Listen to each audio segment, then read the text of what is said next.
Hey, good morning, guys. Craig Rapihana here, and one of the things I want to discuss with you today is a big topic, and everyone screws this up, and can be done very easily, and that is forecasting. Because when you work with what you think is, let's say, a factory, or let's say there's an inspection person, or let's say there is a trader, and I mean a trader is a person, if you haven't seen some of the other videos, is the person who's representing multiple factories in a certain town.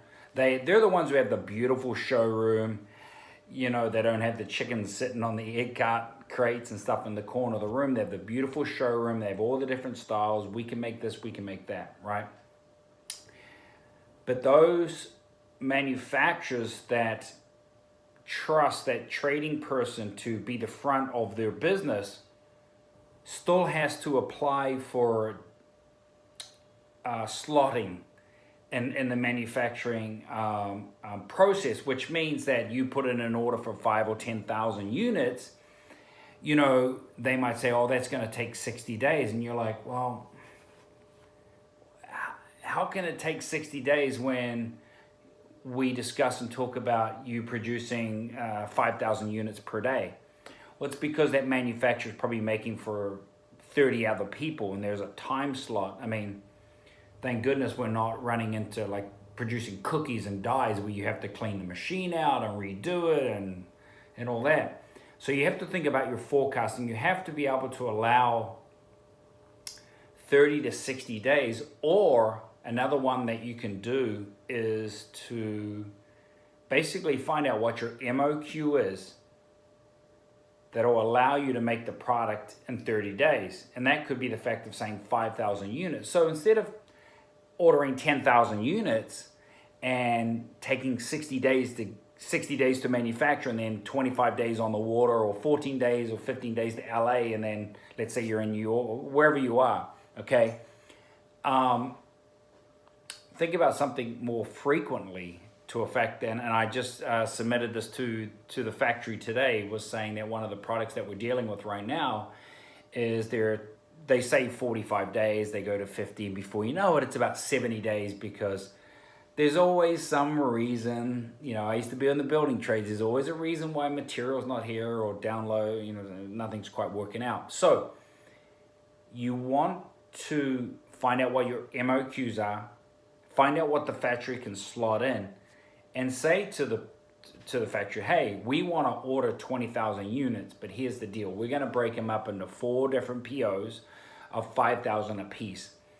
And the 5,000 a piece are going to fit in a smaller 20-foot shipping container. Obviously, do your numbers, find out which one's better. But at least you've got a constant flow. So you don't run into inventory issues. You don't run into solutions where all of a sudden you've got 40,000 units that is going to last throughout the year, and you don't fall into a position where you're like, oh, I just don't have, I can't push this right out now. I want to push it out, or retail didn't purchase a certain amount. So you really got to think about your forecasting. And I keep looking at my board because we've got product, and I've got product that's for one company that's going into the television world down in Australia, New Zealand. And, I have to think about either ordering in the next week 5,000 units, where even though I don't have a commitment yet, is that going to play in? So you want to be able to forecast what you think those minimums are. So this is how I work it out. This is what I do. I look at their minimums. I look at their MOQs. Like, let's say, hey, for television or for retail, hey, we want to do a test. We're looking at a 6,000 unit. Okay, that's fine. Well, then I look at what we can produce and sell through our channels on Amazon and Facebook and funnels and stuff that we're doing, and say, okay, on an average, I need 10,000 units. Coming in per month. That will cover me if I needed to ship out 6,000, or I need to come in and cover it with the next shipment. So you want to be able to say, okay, I've got 100% of my my product coming in per per month for Amazon or Facebook, but I'm taking in 20% extra per shipment. So let's say I can fit 12,400 units. Well, 10,000 is allocated, so 2,000 and 2,400 units coming in per month gives me a little bit of a buffer zone. So I know that, okay, in 90 days time, if they want it, I've got, 7,200 units.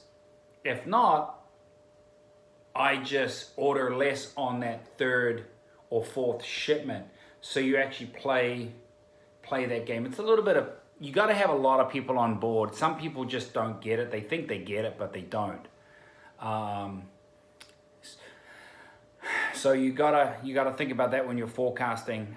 Don't be in a mad rush, because a lot of things will change. A lot of packaging will change. So breaking it down and not having to wait for, because 15,000 units or 20,000 units coming in at one. That's, well, just to give you an indication, I think without, let's say, if you were to look at a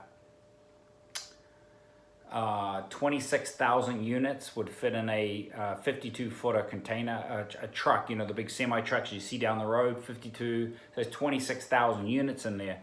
And that is based on a 4 by 2.5 by 18. So you imagine if you have a 10 by 10 by 20, how quickly that changes. That's basically, you're looking at maybe 1,600, 1,700 boxes or whatever 26,000 is divided by 8 would give you a number. So that's a lot of product to store everywhere, and you want to be able to move that as quickly as possible. So try to work with your factories like we do. We try to negotiate or get into a point where we show commitment and then they show commitment. But if you're able to work with a factory direct and eliminate a lot of the trading people, then you're not falling into that, oh, we have our 30 or 40 clients working with a factory that's making for 60 or 70 clients, and then saying, okay, we want it between 2 and 6 p.m. on these days. And you quickly realize that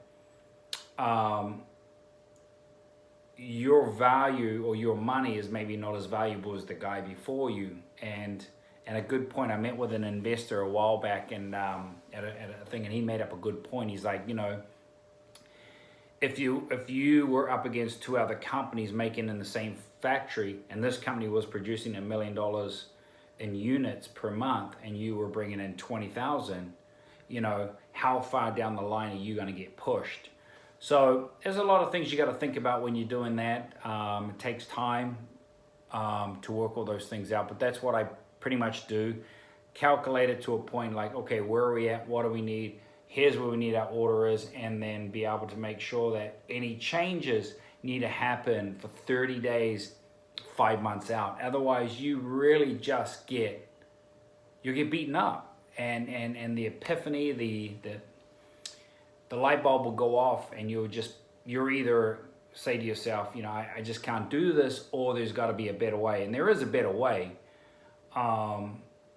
It's just you got to get everyone on board. You got to keep everyone's knowledge at the same level. Try not to be the smartest guy in the room, but that's a different story.